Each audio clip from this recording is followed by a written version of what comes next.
창세기 말씀 통해서 우리가 특별한 이유라는 제목으로 말씀 함께 나누도록 하겠습니다. 창세기는 너무 쉬운 본문이기도 하지만 익숙하지만 되게 중요한 내용을 담고 있어요. 신학적으로 볼 때 신론, 하나님이 어떤 분이신가에 대해서뿐만 아니라 인간론, 인간이 어떤 존재인가, 그리고 이 세계가 왜 타락하게 되었나, 죄에 대해서 다루게 되고, 그리고 그럼에도 불구하고 하나님께서 어떻게 끌어가시는가, 그걸 이제 인류의 역사가 시작된 시점부터 하나님의 약속하신 바가 어떻게 진행이 되는지를 볼 수 있는 부분이니까 한번 창세기 GBS 들어가면서 또 설교 들으면서 한번 차분하게 읽어가시면은 여러분한테 되게 도움이 많이 될 거라 생각합니다. 그래서 지난주도 하나님의 이 창조에 대해서 같이 이야기를 나누었다면은 오늘은 인간이 어떤 존재인가에 대해서 한번 다뤄보는 시간 가지려고 합니다. 여러분, 한번 질문을 던지겠습니다. 여러분 스스로 특별한 존재라고 생각합니까? 나는 특별하다, 나는 대단하다, 나는 스페셜하다, 특이하다 말고 특별하다, 이런 질문을 스스로 한번 던질 기회가 없긴 한데, 이런 질문을 던지더라도 난 그닥 뭐 특별하지 않은 것 같아 라는 대답이 돌아올 수도 있고요. 참 사회에 이러 나가면 우리가 얼마나 연약한지를 깨닫게 되잖아요.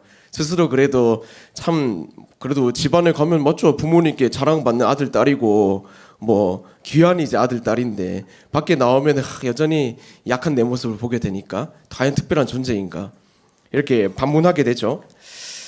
자존감 수업이라는 책이 있어요. 여러분 뭐 다 아실 건데 여기 보면은 자존감을 정의 내리고 있고 어떻게 하면 이 자존감을 다시 키울 수 있을까, 이 세대를 살아가는 청년뿐만 아니라 많은 사람들에게 좀 조언을 주는 책인데, 자존감 수업을 보면은 자존감을 이렇게 정의합니다. 자신을 어떻게 평가하는가, 곧 자신을 높게 평가하는지 낮게 평가하는지에 대한 레벨을 의미한다라고 얘기해요.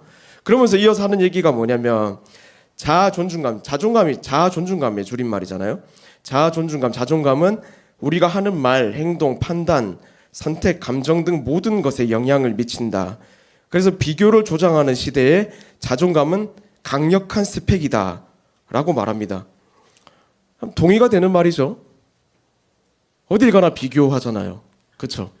비교당하고 우위를 선점해야 되는 게 우리가 살아가는 세상 속에서 우리가 살아남는 방법이고, 그래서 그렇게 비교하다 보면 자존감이 떨어지고, 거기 있어서 자존감을 높이는 것은 가장 큰 스펙이 될 수 있다라고 말하고, 동의되는 부분들이 많습니다.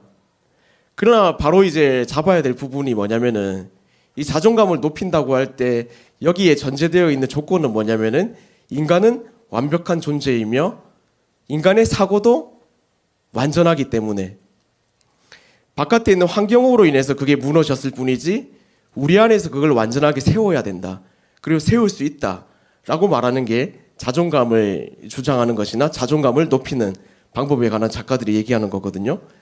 이렇게 말하는 게 성경하고는 약간 다릅니다. 왜냐하면 성경은 인간은 완전히 타락한 존재라고 말하거든요. 그래서 특별하게 이제 창조되었지만 인간의 사고는 완전히 오염되었기 때문에 죄로 인해서 완전한 사고를 할 수 없을 뿐만 아니라 내면에서부터 끌어올리는 에너지로 완전하게 자존감을 높일 수 있냐? 없다라고 말합니다. 성경은. 이게 좀 다른 점이죠. 그래서 성경이 뭐라고 얘기하냐면은, 성경의 원리는 단순해요. 자기 부인이거든요. 너 자신을 스스로 인정하라. 낮아 있는 상태를, 죄로 오염된 상태를 인정하라. 그리고 하나님 붙잡아라. 그래서 성경에 나오는 표현들을 다 보면은 너가 스스로 강하다라는 표현이 아니라 날 붙잡아라, 너를 내 손바닥에 새겼다, 나를 붙잡고 일어나면은 승리할 수 있을 거야 라는 표현들이 많이 등장합니다. 이것은 인간이 완전한 존재로 지어졌지만 완전히 타락한 상태이기 때문에 완전한 사고로 스스로 일어서는 것이 불가능하고, 그걸 일으키시는 분은 오직 하나님밖에 없다 라는 성경의 원리를 얘기하고 있는 거거든요. 세상이 말하는 바랑 다르죠. 그럼에도 불구하고 동일한 점이 있습니다. 그게 뭐냐? 인간은 특별한 존재이다 라고 말하는 부분에 있다는 거예요. 오늘 본문을 통해서 그러면은 인간은 왜 특별한 존재고 특별히 그렇게 이제 하나님께서 만드신 이유가 있을 것인데 그 이유에 맞게 어떻게 살아야 되는가, 이걸 한번 짚어갔으면 좋겠습니다. 우리가 특별한 이유, 그 첫 번째는 뭐냐면은 하나님은 인간을 존중받을 만한 존재로 지으셨다는 거예요. 이게 특이한 점이에요. 한번 본문을 보세요. 26절, 27절을 보면은 같이 한번 읽을게요. 하나님이 시작. 하나님이 이르시되 우리의 형상을 따라 우리의 모양대로 우리가 사람을 만들고 그들 바다의 물고기와 하늘의 새와 가축과 온 땅과 땅에 기는 모든 것을 다스리게 하자. 27절도 다 같이 하나님이 자기 형상 곧 하나님의 형상대로 사람을 창조하시되 남자와 여자를 창조하시고, 여기 27절에 보면 인간을 어떻게 만들었다고 했죠? 하나님의 모양과 형상을 따라 만들었다 했단 말이에요. 그러면은 하나님의 모양이 닮은 걸까요? 그럼 우리 너무 실망할 것 같지 않아요? 아니 하나님이 이렇게 생겼다니, 야 하나님 모양이 어떻게 그럼 생겼길래 이렇게 만드셨습니까? 이렇게 생겼다고 하나니? 좀 어이가 없죠. 그러나 성경에서 말하는 모양, 그 쉐이프는 그런 이제 이미지가 아니라 하나님의 속성이 인간에게 부여되었다는 것을 의미하거든요. 하나님의 속성. 그리고 이제 라틴어로 이마고 데이라고 하는데, 이마고는 나중에 이미지라는 영어 단어로 이제 바뀌고, 데이는 하나님이에요. 하나님의 이미지, 그러니까 하나님이 가진 속성을 우리가 빼닮았다는 걸 의미해요. 이렇게 생긴 게 아니라. 특별히 우리에게 주어진 하나님의 속성이 뭐냐면은 진짜 간략하게 말해서 지정의거든요. 지정의. 지식과 의지와 감정. 이건 뭐 말하면 우리가 생각할 수 있는 존재잖아요. 이게 하나님을 닮았다는 거예요. 하나님 형상 닮았다. 그리고 감정을 가지고 있잖아요. 기쁨, 슬픔, 뭐 여타의 감정. 그런 이제 감정을 가지고 있다.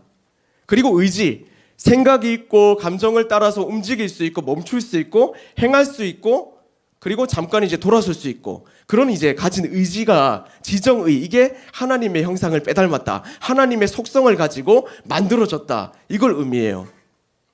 사실상 생각하는 건 인간밖에 없으니까요. 그리고 여타의 이제 여러 가지 감정을 가지고 있는 것도 인간밖에 없으니까요. 제가 잘 웃잖아요. 그러다 보니까 권사님들이 제가 이제 작년 이제 그 사역할 때 서서 이제 한 번씩 이제 웃으면서 이제 설교하면은 꼭 권사님들이나 이제 그 집사님들이 이걸 걱정하더라고요. 아이고야, 저 목사님 장례 가가지고 저래 웃으면 어떡하지? 이런 이제 염려스러운 얘기를 하시는데, 저도 장례 가서 웃겠습니까? 맞죠? 그거 안 되죠. 근데 우려하는 일이 발생했습니다. 이번 주에 이제 웃긴 일이 아닌데, 이번 주에 무슨 일이 있었냐면은 장례를 이제 위로 예배가 있어서 저희 지체 중에 이제 아버님이 서촌하셔서 위로 예배 드리는데, 이제 제가 이제 어쨌든 장례 예배 이제 준비해 가지고 갔단 말이에요.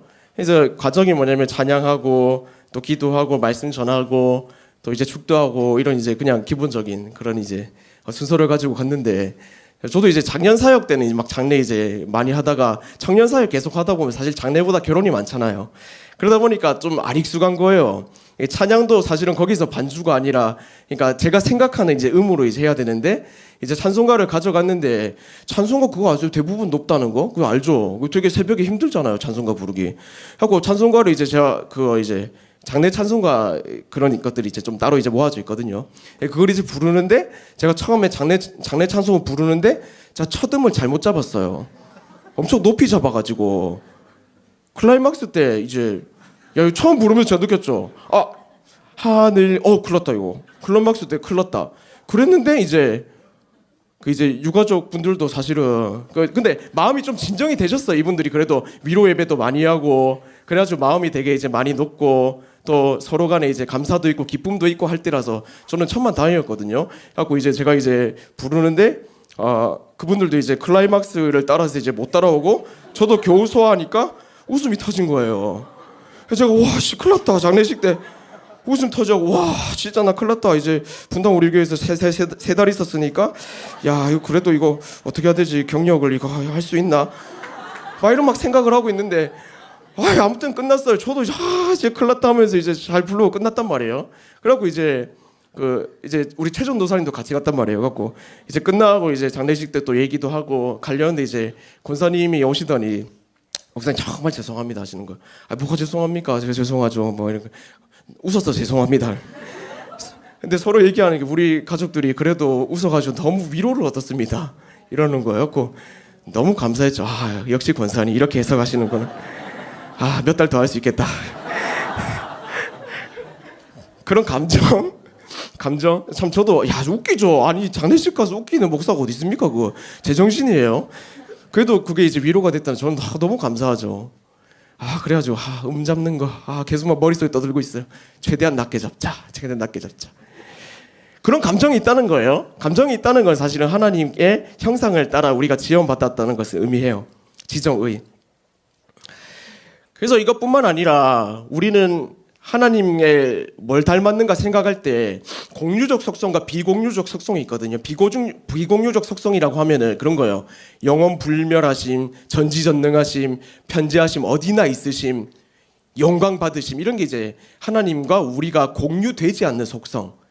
반면에 공유적 속성이 있는데 사랑, 선함, 의로움, 거룩도 사실은 애매하게 이제 선상에 있는 건데 어쨌든 죄를 미워할 수 있는 그런 마음들. 그게 이제 공유적 속성이란 말이에요.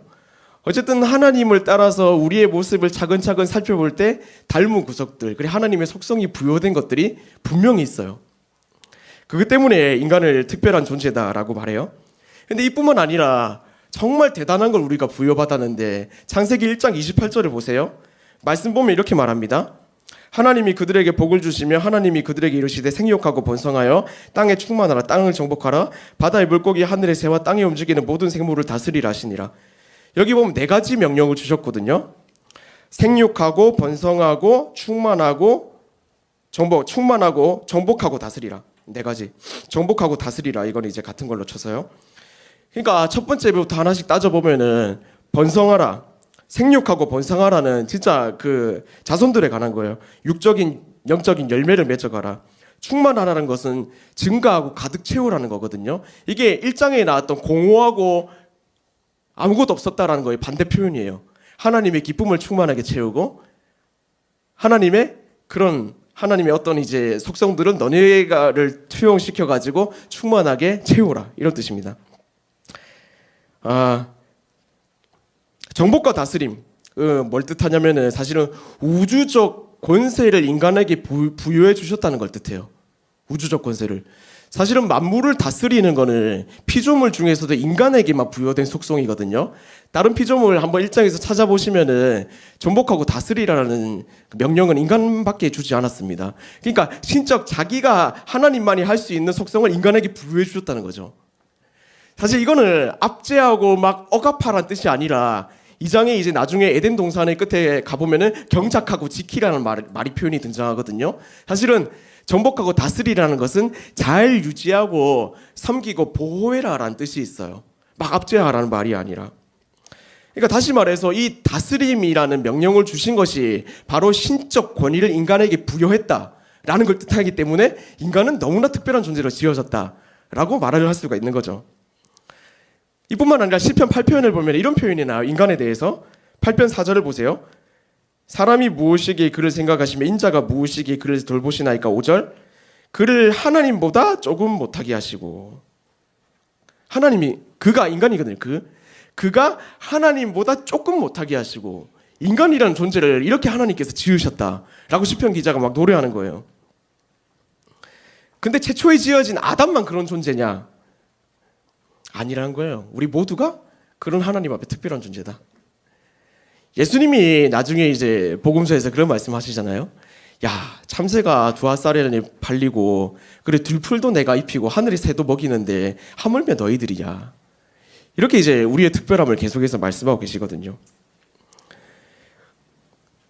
여러분, 인간은 그래서 쉽게 볼 수 있는 피조물이 아니고 또 가볍게 여길 수 있는 피조물도 아닌 거예요.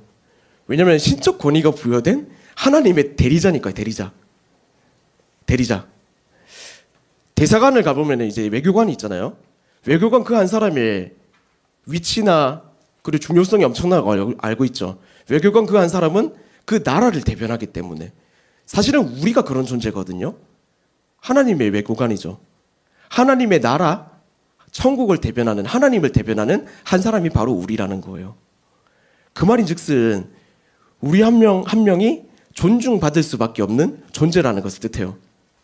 이 존중의 의미에 대해서 하나님은 사실은 그 스스로 존중받기 원하신다고 성경을 표현하고 있거든요. 재밌는 부분인데 사무엘상 2장 30절인데 이거 제가 한번 보세요. 말씀 띄워주시면 이거 제가 마지막에 읽을게요. 자, 내전에 내 집과 조상의 집이 내 앞에 영원히 행하리라 했으나 이제 나 여호와가 말하니 결단코 그렇게 하지 아니하리라. 나를 존중히 여기는 자를 내가 존중히 여기고 나를 멸시하는 자를 내가 경멸하리라. 되게 재밌는 부분이죠. 하나님께서 존중받기를 원하시는구나. 사실은 하나님의 성전과 성막이 세워지면서 거룩함을 따라서 하나님은 그 영광에 합당한 영광을 받으시기 원하셨거든요. 그래서 막 규율들을 세웠고 하나님께 나올 때 거룩하게 나오라 이런 절차들을 만드셨어요. 사실은 하나님은 우리를 지으셨을 때 우리로 하여금 찬양과 영광을 받기 위해서 우리를 지으셨고 그 피조물들이 찬양하는 것, 영광 돌리는 것, 예배하는 것 이걸 너무 하나님이 원하신다는 거예요. 근데 아까도 얘기했죠. 하나님의 속성을 우리가 부여받았다고요. 하나님도 존중받기를 원하시고 그래서 그 속성이 우리에게도 부여됐다는 거예요. 그래서 우리도 존중받기를 원해요. 그게 존중감으로 드러나는 거죠. 우리는 남들로부터 존중받기를 원해요. 따뜻하게 대해주기를 원하고 높여주기를 원해요. 사실 그게 이기적인 마음이 아니라 하나님께서 그러하시고 그 속성이 우리에게 부여되었고 우리는 그 특별한 존재이기 때문에 하나님이 원하시는 바 우리도 동일하게 느끼는 것이다 라고 이해할 수 있어야 된다는 거예요. 그래서 우리가 이 자존감이라고 말하는 것 이걸 세워갈 때 뭐가 중심에 있어야 되냐면은 하나님께서도 존중받기 원하시고 그 특별한 마음을 가지고 우리를 지으셨다. 이것을 이제 스스로를 돌아볼 수 있어야 되고 지체도 돌아볼 수 있어야 되는 거죠. 옆에 있는 지체들이 정말 존중받기에 합당한 존재로 지어졌다는 것. 공동체 안에 있으면은 참 내가 중심이 되기 쉽고 내가 생각하는 바를 또 옆 사람이 생각해 주길 바라는 마음이 있어요. 사실 우리도 세상에 살고 있다 보니까 세상의 찌듦이 어쩔 수 없이 우리에게 투영되고 우리에게 영향을 미치기 때문에 비교할 수밖에 없고 그리고 저 사람이 나보다 높은 사람인가 낮은 사람인가 생각 안 할 수가 없더라고요. 근데 거기서 우리가 반드시 기억해야 되는 건 뭐냐면은 나뿐만 아니라 내 옆에 있는 지체도 존중받기 합당한 존재로 지어졌다는 거. 이걸 우리가 기억해야 돼요. 자, 그런 의미에서 옆에 분들하고 이렇게 인사했으면 좋겠습니다. 아이고 선생님 존중합니다. 비꼬면 안 됩니다. 이 세게 말하면 비꼬는데 존중합니다. 왜 존중해야 되냐면 존중이 없다는 것은 사실은 하나님께서 권위를 주신 그 피조물로서의 그 권위를 무시하는 행위와 똑같거든요. 존중해줘야 돼요. 그게 인간의 형상을 따라 지어진 피조물에 대한 품격입니다. 그게 이제 우리의 품격을 드러낼 수 있는 부분이고요. 그래서 우리는 서로가 존중받을 존재로 지어졌다. 이걸 기억하고 우리 공동체 가운데 그런 존중이 있었으면 좋겠습니다. 그럼 존중이 있기 위해서 어떻게 해야 되죠? 말도 좀 이쁘게 해야 되고 그리고 날카로움도 조금 이제 낮춰야 되고 그리고 서로가 사랑의 눈으로 좀 바라볼 수 있어야 되고 용납이 있어야 된다는 거죠. 그게 존중이거든요. 그러니까 하나님께서 우리에게 지정의를 주셔가지고 자유의지가 있잖아요. 그러나 우리는 존중받을 존재로 지어졌으니 그 자유의지 속에서도 취사 선택할 수 있어야 된다는 겁니다. 내가 뭐든지 할 수 있어 했기 때문에 신경질 내고 승질을 내고 그런 게 아니라 그 속에서도 하나님의 올바른 속성이 무엇인가 생각하며 취사 선택해서 삶을 살아가야 한다는 거죠. 그런 존중받는 자로 지어졌음을 알고 스스로도 하나님 앞에서 높일 뿐만 아니라 또 남들도 존중해 줄 줄 아는 그런 공동체가 될 수 있었으면 좋겠습니다. 두 번째, 우리가 지어진 특별한 이유가 뭐냐면 사랑받을 만한 존재로 지어졌다는 겁니다. 이 사랑이라는 게 되게 의미가 있는 게 뭐냐면 사랑은 성경의 모든 개념을 관통합니다. 창조, 타락, 십자가, 예수님, 섬김, 대인명령, 정말 모든 개념을 뚫어가는 게 사랑이거든요. 사실은 26절 한 번 더 보면 이렇습니다. 하나님 이르시되 우리의 형상을 따라 우리의 형상대로 우리가 사람을 만들고. 앞절까지 보면은 여기 우리라는 표현이 등장하죠. 여기 우리라는 표현은 명백하게 뭘 뜻하냐면은 삼위일체 하나님을 뜻해요. 다른 거 안 뜻해요. 삼위일체 하나님, 성부, 성자, 성령이 이게 삼위일체거든요. 삼위일체는 사실은 너무 풀기 힘든 신비예요. 세 분이 하나고 하나가 세 분인데 이건 그냥 신비예요. 우리가 이해할 수 없어요. 근데 중요한 건 뭐냐면 그 삼위 하나님이 엄청난 연합과 교제를 통해서 사랑의 관계를 똘똘 뭉쳐 있다는 겁니다. 그래서 마이클 리브스라는 신학자는 오히려 삼위일체 하나님의 그 교제와 사랑으로 인해서 세상이 만들어졌고, 오히려 그 사랑이 너무나 크기 때문에 인간을 창조해서 우리가 함께 교제하고 있는 이거를 인간 피조물과 함께 교제하길 원한다 하는 마음으로 만들어졌다고 주장합니다. 재미있는 주장이죠. 근데 이건 마이클 리브스라는 학자의 주장뿐만 아니라 17세기의 신학자들과 청교도들이라고 불리는 그 신앙을 가진 우리 선배들의 입장과도 동일한 입장이에요. 17세기에 청교도 신학자 존 오웬이라는 분이 있거든요. 담임 목사님 몇 번 이제 재죽임 이런 걸 통해 가지고 소개했을 텐데, 이분이 이렇게 표현합니다. 들어보세요.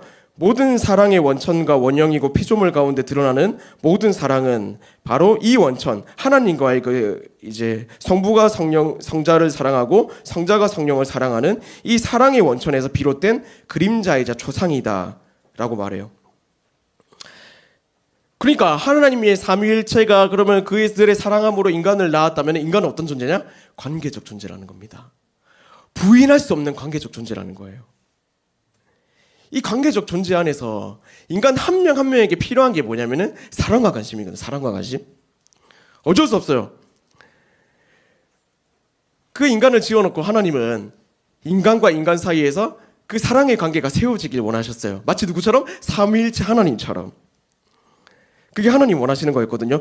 우리가 명백하게 살펴볼 수 있는 건 뭐냐면, 다음 주에 조금 더 다루겠지만은 좀 훑고 지나가면 창세기 2장 18절에 보면은, 창세기 2장 18절에 보면 이런 구절이 나옵니다. 여호와 하나님이 이르시되 사람이 혼자 사는 것이 좋지 아니하니 내가 그를 위하여 돕는 배필을 지으리라. 여러분, 다음 주에 결혼 설교를 하게 될 겁니다. 피할 수 있는 부분이고 기다리셨겠지만, 좋은 얘기도 들을 거지만 좋지 않은 얘기도 들을 겁니다. 아무튼 기대를 해주세요. 이 창세기 2장 18절을 보면은 중요한 게 뭐냐면은 하나님이 사람이 혼자 독처하는 거, 사는 게 보기 좋지 않았더라라고 말합니다. 재밌는 부분이 왜냐면은, 이게 왜 재밌는 부분이냐면은 창세기에서 피조물을 지으시고 그 하나하나를 보시면서 하나님이 보기에 좋았더라라고 말을 했는데, 2장에 들어가지고 이 부분은 좋지 않았대. 사람이 좋지 않았을 거예요. 아니요, 좋았어요. 심히 좋았거든요, 사람이란 존재는. 근데 뭐가 좋지 않았냐면은 혼자 사는 게 보기 좋지 않았다고요. 왜요? 인간은 관계적 존재로 지어졌기 때문에, 그와 관계하는 아무런 존재가 없기 때문에, 인격적으로 깊이 있게 사랑을 나누는 존재가 아니기 때문에 이게 보기 좋지 않았다는 거예요. 그래서 누굴 만드시죠? 하와를 만드시죠. 사랑 나눌 대상을 만드셨죠. 그래서 독초하는 거는 사실은 하나님 보시기에 좋은 건 아닙니다. 다음 주에 독신의 은사에 대해서 한번 설명드리겠지만 그런 은사는 없습니다, 여러분. 그게 하나님의 선물이냐? 아니에요. 그게 하나님 보기 안 좋다니까요. 난 독신의 은사 아니에요, 여러분. 희망을 가지세요. 하나님은 여러분한테 그런 은사를 안 줘요. 왜 그런 은사를 줍니까? 맞죠? 독초하는 것, 이게 되게 심각한 사회 현상이고 세계적으로 이게 문제를 낳고 있잖아요. 고독사. 청년들의 고독사도 많아지고 있죠. 정말로. 어른들의 고독사도 되게 많아지고요. 그래서 이제 영국에는 이게 심각한 문제가 되니까 10년 전부터 외로움 그러니까 외로움 담당 장관이 세워졌죠. 외로움이라는 게 엄청난 이제 사회적 문제를 일으키기 때문에 재밌는 부분이죠. 왜냐하면 결국에는 인간이 관계적 존재로 지어졌기 때문이거든요. 근데 사실 아담이 처음에 만들어졌을 때는 함께 이제 하나님과 사랑을 나누고 하와랑 사랑을 나누는 완전한 존재로 지어졌는데, 우리는 죄로 인해서, 불순종으로 인해서 완전히 우리의 완전한 하나님의 형상이 깨어지고 말았거든요. 그렇기 때문에 완전한 사고를 할 수 없을 뿐만 아니라 그 속에서 깨어진 게 뭐냐면 하나님과 인간 사이의 관계예요. 그래서 구원받지 못하는 그런 사망이 생겨났죠. 거기서 생긴 게 뭐냐면 결핍입니다. 관계적 결핍. 그래가지고 누구나 사랑을 갈구하고 누구나 관계 맺기를 원해요. 나는 혼자가 편해. 그건 되게 사단의 술수입니다. 우리가 세상 살아가면서 혼자가 편해라고 느끼는 거, 사회 세상 속에서 그걸 이제 시스템적으로 정말 좋다라고 말하거든요. 나 혼자 산다가 말하고 있는 게 뭐예요? 혼자 사니까 너무 편하고 너무 재밌고 혼자 즐기는 솔로 라이프가 너무 재밌다. 근데 그 이제 프로를 계속해서 보다 보면은 스스로도 어쩔 수 없이 고백하는 게 뭐냐면은 외롭다. 그걸 보고 있으면은 자기들도 나오면서도 그렇게 이제 외로움을 계속 이제 토로하고 있는 걸 보게 되죠. 인간은 전혀 홀로 설 수 없는 존재이기 때문입니다. 그래서 우리 안에 관계를 맺어가야 되고 공동체 안에서도 가정을 세워가야 되고 서로 사랑해야 되는, 사랑받기 위해서 태어난 그런 존재라고 알 수가 있는 거죠. 그래서 하나님께서 이런 이제 결핍의 문제를 해결하기 위해서 사실은 해결점을 주신 게 뭐냐면 십자가예요. 그래서 십자가라는 게 다른 의미가 있는 게 아니라 이 결핍의 문제, 관계의 문제를 하나님과 사람과의 영적인 다리를 놓아주신 게 십자가거든요. 그래서 하나님과 사람 사이에 관계가 만들어졌고, 근데 이것으로 끝나는 게 아니라 수직적으로는 하나님과 수평적으로는 사람들과 관계를 있게 만들어주신 것이 바로 십자가입니다. 그래서 하나님을 믿는 자들, 그 주 안에서 우리가 모두 뭐라고 했죠? 형제 자매라고 했잖아요. 그것을 우리가 관계를 맺을 수밖에 없는 존재라는 걸 뜻하고 십자가로 구원받은 너희가 서로 사랑해야 된다. 예수님이 뭐라고 했습니까? 너희가 지켜야 될 계명, 하나님을 사랑하고 내 이웃을 사랑해라. 그래서 이 사랑의 율법이 나온 거거든요. 관계적 존재이기 때문에. 이게 우리가 지어진 특별한 이유라는 거예요. 존중과 사랑, 존중과 사랑. 그래서 정말 저는 이 청년부 안에서 서로가 존중하고 서로가 사랑해서 나 스스로가 특별한 존재구나, 이걸 느꼈으면 좋겠어요. 그러나 그걸 느끼기 위해서 우리가 어떻게 해야 되냐? 먼저 존중하고 먼저 사랑해야 돼요. 우리는 밖에서 많이 소진하고 와가지고 이곳에서 체험받기를 원하는데 하나님의 원리는 다른 거 아세요? 바깥의 원리는 채우고 나누는 건데 기독교의 원리는 비우고 채워지는 거예요. 우리가 비울 때 하나님께서 채우시거든요.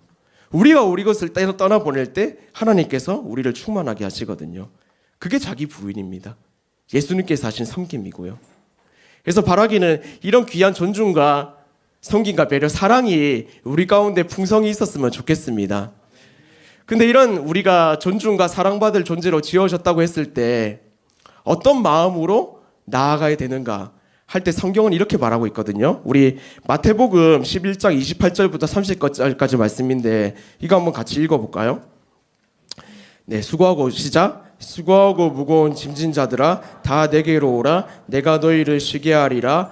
나는 마음이 온유하고 겸손하니 나의 멍에를 메고 내게 배우라. 그리하면 너희 마음이 쉼을 얻으리니 이는 내 멍에는 쉽고 내 짐은 가벼움이라 하시니라. 아멘. 사실 우리가 존중과 사랑의 관계로 나아가기 위해서 우리가 첫 번째로 취해야 될 태도는 뭐냐면 하나님을 존중하는 거예요. 하나님을 존중하는 태도가 뭔가 할 때 마태복음은 이렇게 말합니다. 내 짐을 모두 하나님께 맡기는 것. 여기서 재미있는 표현이 나와요. 멍에를 같이 맨다는 표현이 나오는데 이스라엘 당시 지역에서는 소 2마리의 멍에를 동시에 지게 했는데 한 소는 경험이 많고 큰 소, 한 소는 작고 경험이 없는 소. 그렇게 이제 두 소가 이제 멍에를 매면은 누가 끌어갈까요? 경험 많고 큰 소가 끌어가요. 작은 소는 그냥 따라가기만 해도 돼요. 이 멍에를 맨다는 것은 이런 걸 뜻하거든요. 내 짐을 하나님께 맡긴다는 것은 하나님께서 다 우리를 끌어가시겠다는 의미거든요. 그러면서 하나님께 맡긴다 했을 때 우리는 아무것도 안 해도 되는가? 아니요. 같이 멍에 맸으니까 따라가야죠. 쫓아가야죠. 그러나 결과는 하나님께 맡기는 것. 이게 하나님을 존중한다는 의미입니다. 우리는 애써 우리의 삶을 하나님께 맡기지 못하고 어떻게든 우리가 끌어가려고 하지만 하나님이 원하시는 건 이거예요. 날 좀 더 의지해 주겠니? 날 좀 더 존중해 주겠니? 나랑 이제 함께 하면은 네가 고통받을 게 없는데 왜 혼자 그렇게 고통받고 있냐? 사실 우리가 이렇게 하나님을 존중하면은 하나님께서 우리를 존중해 주실 뿐만 아니라 그의 사랑을 누리고 나눌 수밖에 없게 됩니다. 결국에는 예수님께서 하신 그 십자가를 같이 따라간다는 것은 우리가 고통받는 게 아니라 예수님께서 고통받으시고 그 고통 뒤에 남겨진 사랑과 은혜를 체험하게 하시는 거거든요. 결국 우리는 예수님께서 어떻게 하셨나 그것을 따라갈 수밖에 없어요. 그게 뭐냐면은 오늘 말씀 이제 마태복음에서 끝에 드러난 온유와 겸손이거든요. 온유와 겸손. 그래서 서로 사랑받기 위해서 그리고 서로 존중해주기 위해서 필요한 거는 겸손과 온유로 행하는 겁니다. 겸손과 온유로 행하는 거. 이게 있으면 서로 존중하고 사랑해 줄 수 있습니다. 어떻게 하면 존중해 줄 수 있을까? 어떻게 해주면 사랑해 줄 수 있을까? 겸손하게 온유하게 받아주시고 낮아지시고 그렇게 예수님처럼 가면은 존중과 사랑, 내가 그렇게 특별하게 지어진 것뿐만 아니라 특별하게 지어진 타인에게도 그 특별함을 맛보게 할 수가 있다는 겁니다. 사랑하는 여러분, 저와 여러분은 특별한 존재입니다. 이걸 믿으시기 바랍니다. 그래서 한 주간 살아갈 때 정말 내가 존중받기 위해서 태어난 존재, 사랑받기 위해서 태어난 존재라면은 예수님이 하셨던 거 이 두 가지만 기억합시다. 온유와 겸손, 온유와 겸손. 겸손히 행하게 하시고 온유하게 행하게 하시고, 이걸 통해서 여러분의 특별함을 여러분을 통해서 드러내실 겁니다. 한 주간 살아오느라 수고하셨고, 이번 한 주 살아갈 때 정말 이 두 가지 행하면서 가겠다고 결단했으면 좋겠습니다. 겸손과 온유. 그걸 따라갈 때 하나님께서 우리를 지으신 목적대로, 그리고 그 깊이 있는 사랑의 관계로 또 회복시킨 마음으로 그렇게 능히 승리하며 살아가게 될 줄로 믿으시기를 바랍니다.